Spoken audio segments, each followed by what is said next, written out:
नमस्कार जय जगन्नाथ समस्त को स्वागत करुच्ची मिश्रावती यूट्यूब चैनल को। तो पिला माने तुम मानकर पंचसखा उपरे कमेंट होता कि मैम पंचसखार क्वेश्चन आणतु बोली। तो आज आम आलोचना करवा पंचसखा जुगर जुगर जहाँ भी क्वेश्चन अच्छी आज आम आलोचना करवा आउ सब इम्पोर्टाट प्रश्न गुड़ाक ठीक अच्छे कहीं आम ये पढ़ा ए टू जेड बा तुम सहजरू आरंभ कर कठिन पर्यटन पढ़ा तो आमको सबकि जहाँ भी क्वेश्चन आस आटेड कर ठीक अच्छे से पीडी पाई हो सीयूटी पाई हो सही तो सब सेम ठीक अच्छे आउ लेट न करिक आम क्वेश्चन आंसर डिस्कसन करवा। पंचसखा क्यों मान को कहुए एमती तो क्वेश्चन आसबन यहाँ खाली पंचसखा साहित्य पंचसखा जुग जेहेतु तो ताकू टिके बुझाई ये कहुला। पंचसखा क्यों मान को कहुए पिला माने आमे जानी पंचसखा तमाने 5 जन को लेकिन ही रही था ठीक अच्छे। तो बलराम दास जगन्नाथ दास अच्युतानंद दास जसवंत दास और अनंत दास यही 5 जन को लेकिन ही आमर पंचसखा रही। तो बलराम दास जगन्नाथ दास अच्युतानंद दास जसवंत दास अनंत दास ये होती पंचसखा एमान को लेकिन कौन पंचसखा जुगर नामकरण कर प्रश्न अच्छी पंचसखा गण क्यों राजा समसामयिक थिले। जो पंचसखा गण अच्छा से मैंने क्यों राजा समसामयिक थिले ना प्रताप रुद्रदेवंकर समसामयिक थिले कहार कहीं तुम जाच आमर सारला जुग जो कथा कहुच्छी कहीं पंचसखा जुगर पूर्ववर्तीटा हूँ सारला जुग।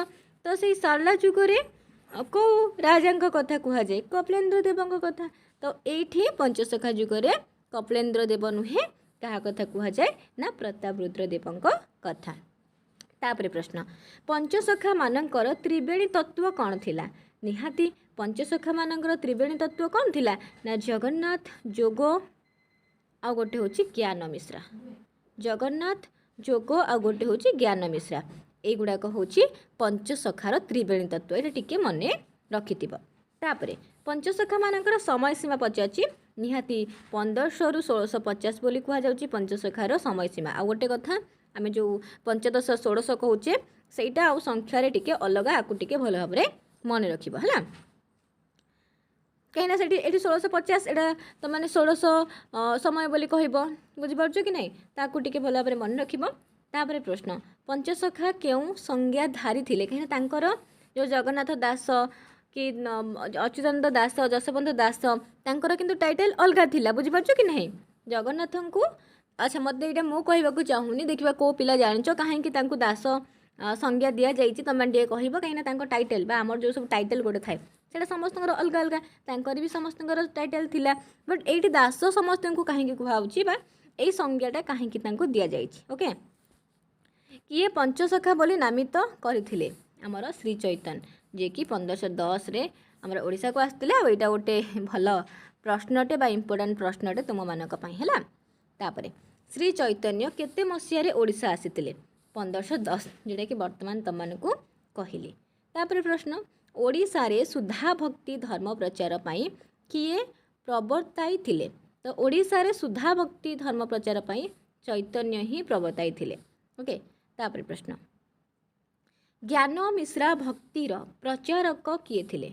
ज्ञान मिश्रा भक्तिर जो 5 जन सखा थिले से पंचसखा थिले ज्ञान मिश्रा भक्तिर प्रचारक। तापर प्रश्न रागानुगा ये जो धर्म अच्छी तार प्रचारक किए थिले एगुड़ाक टिके मन रखा रागानुगा जो धर्म अच्छी तार प्रचारक थिले चैतन्य किए श्री चैतन्य। तापर प्रश्न पंचसखा क्यों धर्म रे दीक्षित थिले। जो पंचसखा अच्छा से क्यों धर्म रे दीक्षित थिले माने जो 5 जन कवि अच्छा से माने उत्कल वैष्णव धर्म रे दीक्षित थे कौन उत्कल वैष्णव धर्म कहीं गोटे उत्कलीय वैष्णव धर्म अच्छे गोटे गौड़ीय वैष्णव धर्म अच्छे है। तो ये मुझे तुम मानक गोटे क्वेश्चन करुच्ची जेहेतु उत्कलीय वैष्णव धर्म रे दीक्षित थे आम पंचसखा बा से 5 जन कवि श्री चैतन्य क्यों धर्म रे दीक्षित थिले श्री चैतन्य यहाँ तुम मानक प्रश्न। तापर देखिए कौन प्रश्न अच्छी तो तापर तुम मानकर प्रश्न अच्छी श्री चैतन्य क्यों धर्म रे दीक्षित थे जोटा कि मुझे तुम प्रश्न पचारि कि तापर प्रश्न रही जाइए आंसर टी भी रही जाइए गौड़ीय वैष्णव उत्कलीय वैष्णव धर्म रे दीक्षित थे आम पंचसखा गौड़ीय वैष्णव धर्म रे दीक्षित थे किए चैतन्य। पंचसखा मानकर शून्यवाद परिकल्पना मूल कହାର प्रभाव କାହାର ପ୍ରଭାବ ଅନୁସୃତ ହୁଏ? ଏଠି ବୌଦ୍ଧ ମହାଯାନର ପ୍ରଭାବ ପଡ଼ିଥାଏ। ତାପରେ ପିଣ୍ଡ ବ୍ରହ୍ମାଣ୍ଡ ତତ୍ତ୍ୱର ଉପାସକ କେଉଁମାନେ ଥିଲେ? ପିଣ୍ଡ ବ୍ରହ୍ମାଣ୍ଡ ଅର୍ଥାତ୍ ପିଣ୍ଡ ମଧ୍ୟରେ ବ୍ରହ୍ମାଣ୍ଡର ସତ୍ତାକୁ ଅନୁଭବ କରିବାକୁ ପିଣ୍ଡ ବ୍ରହ୍ମାଣ୍ଡ ତତ୍ତ୍ୱ କୁହାଯାଇଥାଏ, ଯେଉଁଟାକି ତୁମମାନଙ୍କର ତାର ଉପାସକ ଥିଲେ ପଞ୍ଚସଖା ହେଲା। ତାପରେ ପ୍ରଶ୍ନ, ଧର୍ମ ଦୃଷ୍ଟିରୁ ପଞ୍ଚସଖା ମାନେ କେଉଁ ଉପାସନା କରୁଥିଲେ? ଧର୍ମ ଦୃଷ୍ଟିରୁ ପଞ୍ଚସଖା ମାନେ ସଗୁଣ ନିର୍ଗୁଣ ହେଲା ବା ସାକାର ଓ ନିରାକାର। ଧର୍ମ ଦୃଷ୍ଟିରୁ ପଞ୍ଚସଖା ମାନେ ସଗୁଣ ନିର୍ଗୁଣ ସାକାର ବା ନିରାକାର ୟାର ଉପାସନା କରୁଥିଲେ। ତାପରେ ପଞ୍ଚସଖା ମାନଙ୍କ ମଧ୍ୟରେ ବୟୋଜ୍ୟେଷ୍ଠ କିଏ ଥିଲେ?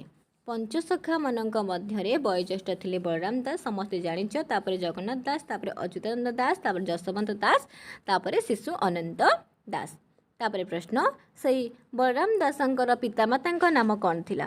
ଯଦି ତୁମମାନେ ପଞ୍ଚସଖାର ଥିଓରି କ୍ଲାସ୍ କରିନ, ପଞ୍ଚସଖାର ଥିଓରି କ୍ଲାସ୍ ମୁଁ ବହୁତ ବଢ଼ିଆ ସେ ଡେସ୍କ୍ରାଇବ୍ କରିଛି, ଯଦି କରିନ ତୁମମାନେ ଥରେ କରିଦିଅ, ବା ଯଦି ତୁମମାନଙ୍କ ପାଖେ ସମୟ ହେଉନି ବୋଲି କହୁଛ ତାହେଲେ ଏଇଥିରେ ବି A to Z ପର୍ଯ୍ୟନ୍ତ ସବୁ କ୍ୱେଶ୍ଚିନ୍ ଗୁଡ଼ାକ ପାଇଯିବ ହେଲା।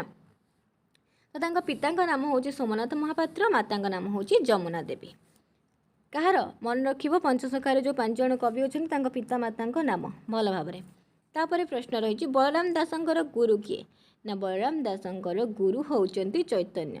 ଯେତେ ପାରିବ ତୁମମାନେ ଯଦି ଏଇ ଆଜିର ଯେଉଁ କ୍ଲାସ୍ଟି ମୁଁ ତୁମମାନଙ୍କର କରିଛି ଥରେ ଦେଖିଦେଲ, କିଛିଟା କ୍ୱେଶ୍ଚିନ୍ ଆଇଡ଼ିଆ ଆସିଗଲା, 2 ଥର 3 ଥର ଏମିତି ଦେଖିଦେବ, ଦେଖିବ ସେଇ କ୍ୱେଶ୍ଚିନ୍ ଗୁଡ଼ାକ ତୁମମାନଙ୍କ ମାଇଣ୍ଡରେ ପୁରା ସେଟ୍ ହେଇକି ରହିଯିବ।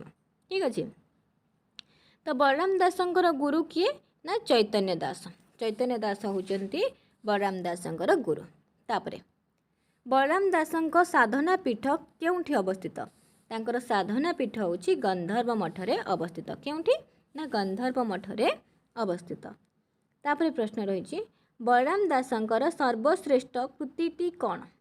ଜଗମୋହନ ରାମାୟଣ, ଯେଉଁଟାକୁ କି ଦାଣ୍ଡି ରାମାୟଣ କୁହାଯାଇଥାଏ, ଯେଉଁଟାକି ଦାଣ୍ଡି ବୃତ୍ତରେ ରଚିତ।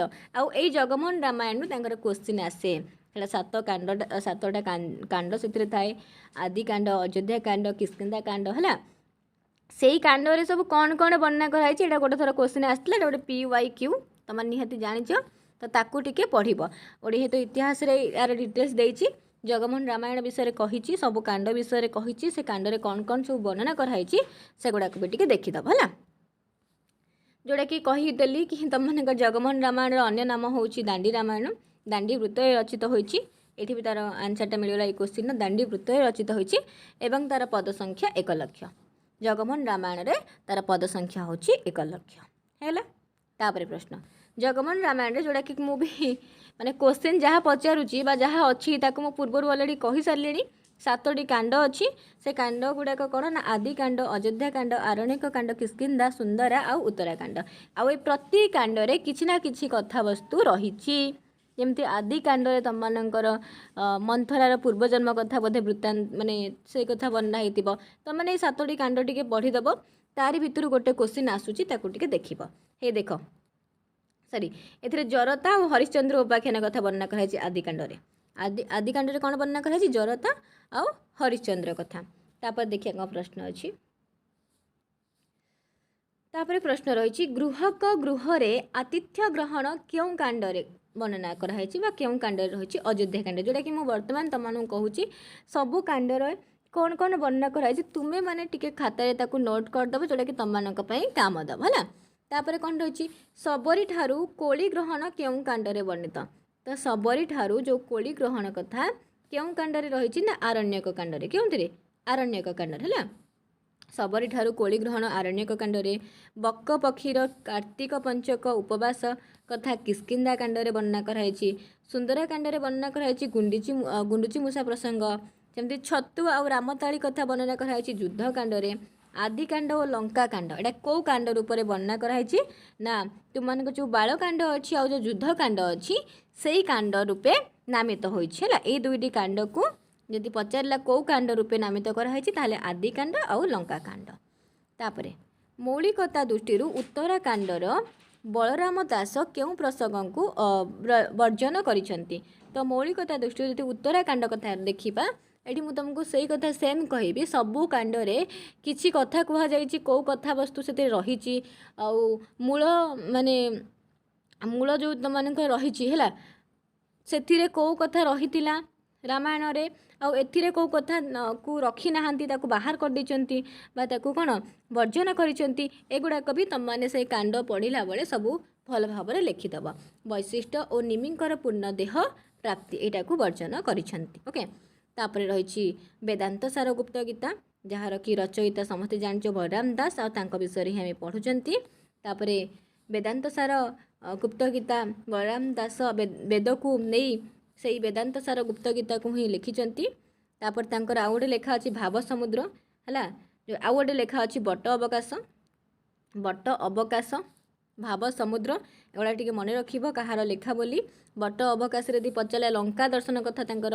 केउं काव्य रही ताहले केउं ग्रंथ रही ना बट अवकाश लंका दर्शन कथा है श्रीमद् भागवत गीता यहाँ गोटे इंपोर्टाट प्रश्न पिला माने जदि श्रीमद् भागवत खाली पचारुची ये भल भाव शुण जदि खाली श्रीमद् भागवत पचारुची ताहले भागवत कहार ना जगन्नाथ दासंकर जदि श्रीमद् भागवत गीता को आड करुची ताहले सेटा बलराम दासंकर श्रीमद् भागवत गीता कले बलराम दास श्रीमद् भागवत जदि खाली करुची ताहले जगन्नाथ दास ओके यही श्रीमद् भागवत गीतारे तार शेष रे कवि गोटे अध्याय को आड करचंती जोग करिसंती जोड़ार ना होची गीतावकाश कौन जोड़ा ना होची गीतावकाश ये गीतावकाश को कवि आड करिसंती तो आज तुम मानकर एतिकी थाउ बलराम दासंको पर्यंत आम सर्ट क्वेश्चन पढ़िले एतिकी सर्ट क्वेश्चन तुम थरे दी थर पढ़ी दियो थरे दी थर क्लास टी को कर दियो तापरे